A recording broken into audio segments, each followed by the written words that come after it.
Olá, tudo bem com vocês? Eu sou o professor Cláudio Marcelo e hoje nós trataremos sobre um dos relatórios contábeis mais conhecidos do público que de alguma certa maneira lida com contabilidade, com finanças, que é o relatório chamado de balanço patrimonial. Nós começaremos com este primeiro relatório e na medida de aulas subsequentes nós trabalharemos alguns outros tão importantes quanto o balanço patrimonial.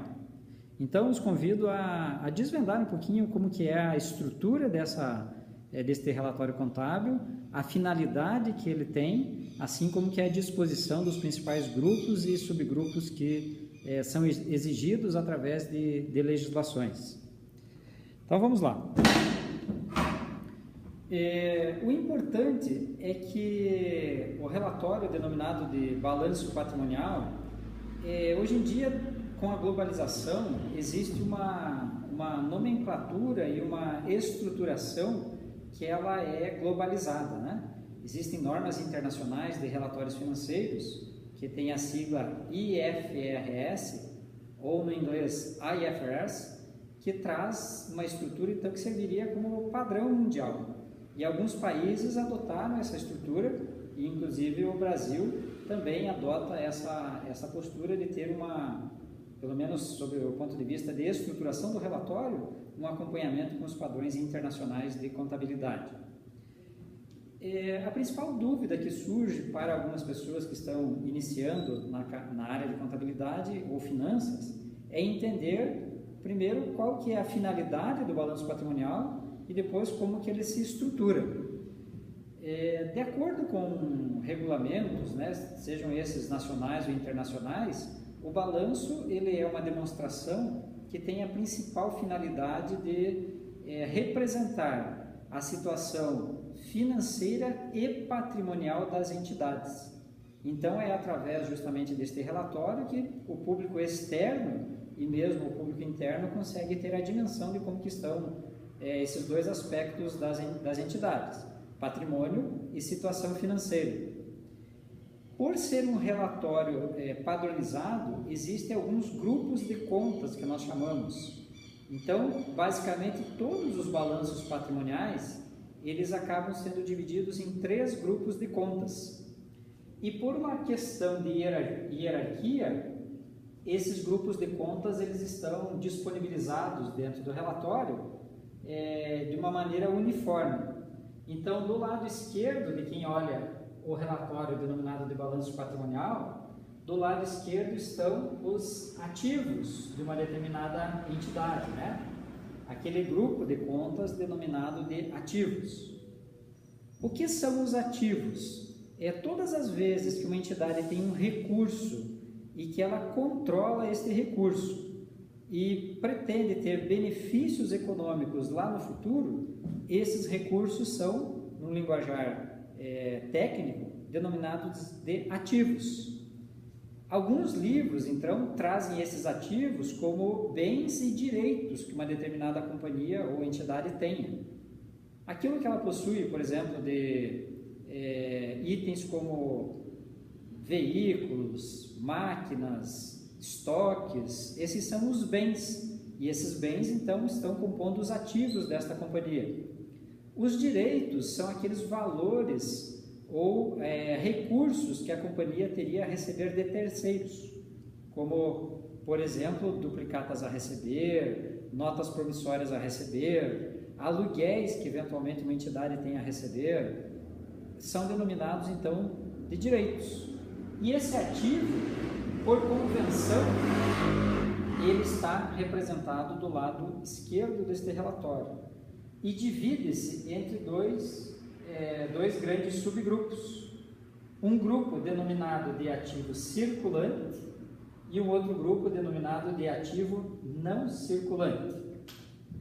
A diferença entre esses dois grupos é basicamente que o ativo circulante são todos os recursos que a entidade controla e que esses recursos eles terão um prazo de giro ou um prazo de realização de até 12 meses. Lembrando que normalmente o balanço ele é anualizado, ou seja, ele é feito a cada ano. Então, dependendo do período em que se encerre ou se vá fazer o fechamento, que é chamado fechamento do balanço, tudo aquilo que vai ser realizado da data de fechamento do balanço até os próximos 12 meses são itens, os recursos, né, controlados pela entidade, são denominados de ativo circulante, cujo prazo de realização é de até 12 meses da data do balanço. O que ultrapassar a 12 meses viria para o subgrupo denominado de ativo não circulante. Dentro deste ativo não circulante, há outras 4 subdivisões. Então, nós teríamos uma conta que a nomenclatura é RLP, realizável a longo prazo. Temos ainda os investimentos, temos o imobilizado e o intangível. Então, são 4 subdivisões do não circulante. Por que essas 4 subdivisões são consideradas como não circulante? Porque o prazo de realização destes recursos que estão canalizados neste ativo não circulante terá um prazo maior do que 12 meses, ou a própria entidade não sabe ao certo quando que irá transformar, quando que irá realizar estes recursos. Como exemplo, dentro do não circulante realizável no prazo, nós poderíamos ter uma venda que ultrapassou a 12 meses o período de recebimento. Então, sobre esta venda, uma parte dos direitos iria para o ativo circulante, aquilo que a entidade receberia em 12 meses, e aquilo que ultrapassa 12 meses viria no ativo não circulante realizável a longo prazo. No subitem denominado de investimentos, seriam aqueles recursos propriamente investidos pela companhia que não fazem parte do seu negócio principal, não fazem parte do seu objeto social. Por exemplo, uma determinada empresa ou entidade, ela trabalha com a produção de caixas de papelão e em determinado momento, aproveitando que sobrou um determinado recurso, ela resolve comprar um terreno. Mas esse terreno, ela não tem a intenção de aplicar nos seus negócios.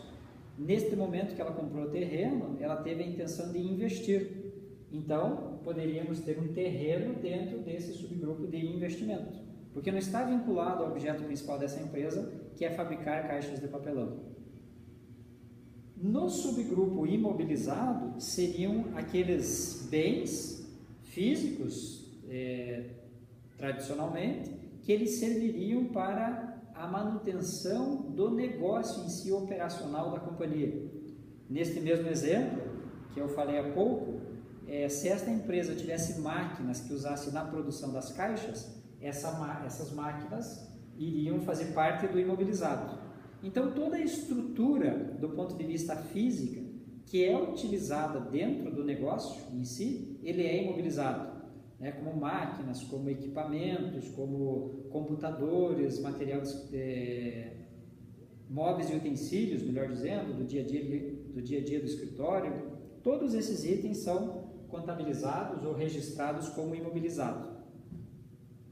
A última subdivisão do ativo, ela é o intangível. No intangível já seriam aqueles itens que não têm uma materialização física, mas o que importa é muito mais a ideia, a concepção, os valores gastos em relação àquele determinado item do que a composição física, né? São valores mais imateriais, como por exemplo, se uma empresa registrar a sua marca, ela terá um intangível para ser contabilizado, porque o que será contabilizado é esse valor do registro da marca. Quando uma empresa está numa fase de desenvolvimento de novos produtos e que há ideias nesses novos produtos, há um projeto, né? Há uma tecnologia envolvida, de alguma forma, podendo ser mensurado confiavelmente esses valores, eles compõem o intangível da companhia e viria dentro deste grupo de contas. Então, do lado esquerdo do balanço patrimonial, a configuração é essa. E aí teríamos o total do ativo, que é composto pelo total do ativo circulante mais o ativo não circulante. Do lado direito do balanço patrimonial são os passivos. Os passivos são aqueles recursos que a empresa, de alguma forma, possui também, que representarão saídas de valores. Muitas das vezes representarão pagamentos que deverão ser realizados a terceiros, né? Então, esses recursos são decorrentes de eventos que já aconteceram, de eventos passados, e a empresa espera que no futuro, né, que pode ser daqui um dia, daqui um mês, daqui um ano, seja exigida a saída destes recursos, né? Então, podemos associar basicamente ao passivo a dívidas ou obrigações que a empresa tenha com terceiros, que são pessoas não na forma de proprietários, de investidores do negócio, mas são terceiros que de alguma forma colocaram recursos à disposição da empresa. Estes passivos também se subdividem em passivo circulante e passivo não circulante. Da mesma forma que o ativo foi dividido nesses dois grupos, né? O passivo, por analogia, também. Todas aquelas dívidas ou obrigações que a entidade tenha e que ela terá uma saída de recursos ou a necessidade de prestar uma obrigação nos próximos 12 meses, são encarados como passivos circulantes. Aquelas dívidas ou obrigações que ultrapassaram a 12 meses são os passivos não circulantes. Então, como contas tradicionalmente de passivos não circulantes, por exemplo, nós temos financiamentos, aqueles financiamentos cujo prazo de liquidação ultrapassa 12 meses. Empréstimos também muitas vezes ultrapassa 12 meses, eventualmente parcelamento de impostos.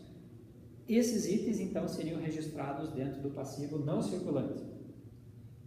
No passivo circulante, nós teríamos então, como tradição, obrigações mais imediatas, como salários a pagar, impostos a pagar, fornecedores, todas essas dívidas que vencem num curto prazo, entendidos como raciocínio geral, como até 12 meses.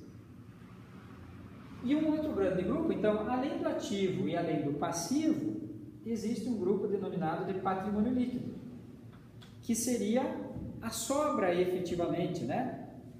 Descontando os ativos dos passivos, sobraria algo para os sócios, né? Esse patrimônio líquido, então, seria a parte boa que sobraria de toda a entidade ao final de tudo, ao final de registrar os seus bens, os seus direitos, que são os seus ativos, descontando as obrigações. Então, este patrimônio líquido, normalmente ele é composto pelos recursos que os sócios colocaram na entidade, que nós tradicionalmente chamamos de capital social, e também acaba sendo composto por reservas, e as reservas são porções, normalmente porções do lucro que eles são retidos com uma finalidade específica, como expansão dos negócios, como uma contingência futura que essa empresa tenha, essa entidade tenha, então são criadas reservas. E também, eventualmente, né, desde que apareça dentro do balanço patrimonial, poderíamos ter os lucros acumulados, quando essa empresa tiver resultados positivos, ou os prejuízos acumulados, quando esses resultados forem negativos. Então, a estrutura geral do balanço, ela tem esta configuração. Em aulas posteriores, né, nós iremos apresentar um balanço formal, explicando mais detalhadamente a composição de algumas contas ali dentro dessa estrutura do balanço, para que fique mais claro para aquelas pessoas que estão iniciando na contabilidade, terem uma visão geral de como que funciona este relatório. Ok? Então, por hoje, o objetivo da aula realmente foi fazer um pequeno resumo sobre este relatório tão importante para a contabilidade, denominado de balanço patrimonial. Beleza? Espero que todos tenham gostado, e se gostaram efetivamente deste vídeo, deem uma curtida ali dentro do YouTube. Agradeço a atenção de todos vocês, um abraço e até o nosso próximo vídeo.